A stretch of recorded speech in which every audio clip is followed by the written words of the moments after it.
আমি মোহাম্মদ আখতারুজ্জামান খান, সভাপতি দোলা নওপুর ইউনিট যুবদল, সাধারণ সম্পাদক ইজারা কমিটি দোলা নওপুর বাজার। দোলা নওপুর একটি ঐতিহ্যবাহী গরু বাজার। গত কয়েক দশক ধরে, বিশেষ করে আমাদের জন্মের পর থেকে আমরা দেখে আসছি, প্রতি বছরই ঈদের বাজারটি দোলা নওপুর হাই স্কুল মাঠে বসে।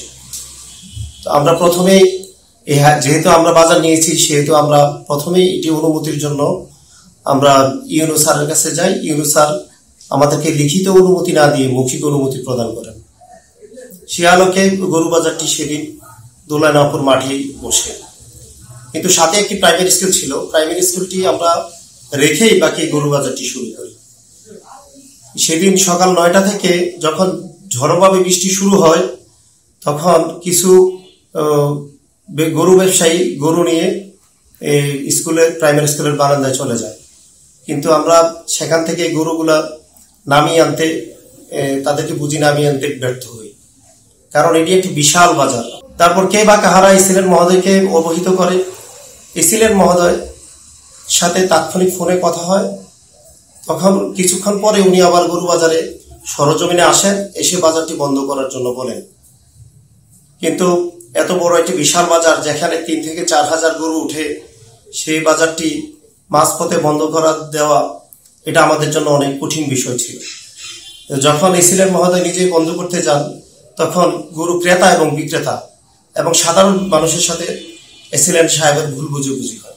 যেহেতু তারেক রহমান সাহেব আমাদেরকে নির্দেশ করেছেন স্থানীয় প্রশাসনকে আমরা সহায়তা করতে, সে আলোকেই আমরা প্রশাসনের সাথে একটি মীমাংসায় বসার পরে বাজার এবং সাধারণ জনগণের কথা চিন্তা করে সেখানে যেন আর কোনো বিশৃঙ্খলা না হয়, সে আলোকে আমি প্রশাসনের কাছে লিখিতভাবে ক্ষমা প্রার্থনা আবেদন করি এবং সেটি তিনি মঞ্জুর করেন।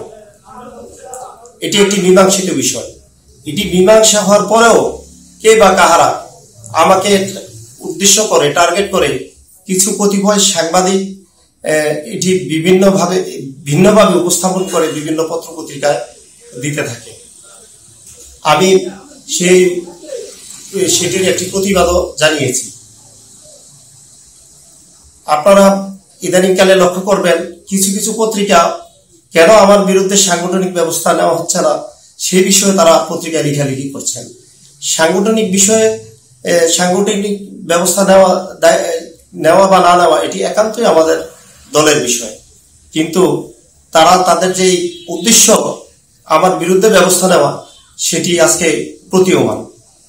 আমাকে মিথ্যাভাবে অভিযুক্ত করে তারা আমার দল এবং আমার ভাবমূর্তি ক্ষুণ্ণ করেছে। আমি এর তীব্র নিন্দা এবং প্রতিবাদ জানাই। কিছু পত্রিকায় আমার বিরুদ্ধে যে মিথ্যা অভিযোগটি এসছে যে আমি প্রশাসনকে ফেসিবাদ বলেছি, সেটি সম্পূর্ণ মিথ্যা কথা। যেখানে দেশনায়ক তারেক রহমান সাহেব আমাদেরকে প্রশাসনকে সহায়তা করতে বলেছেন, সেখানে আমি একজন দলের দায়িত্বশীল লোক হয়ে আমি কি করে প্রশাসনকে ফেসিবাদ বলি? এটি সম্পূর্ণ ভিত্তিহীন। কিন্তু সাধারণ জনগণ যখন উত্তেজিত ছিল, তখন কে বা কাহারা বলেছে সেটি আমি অবগত নই।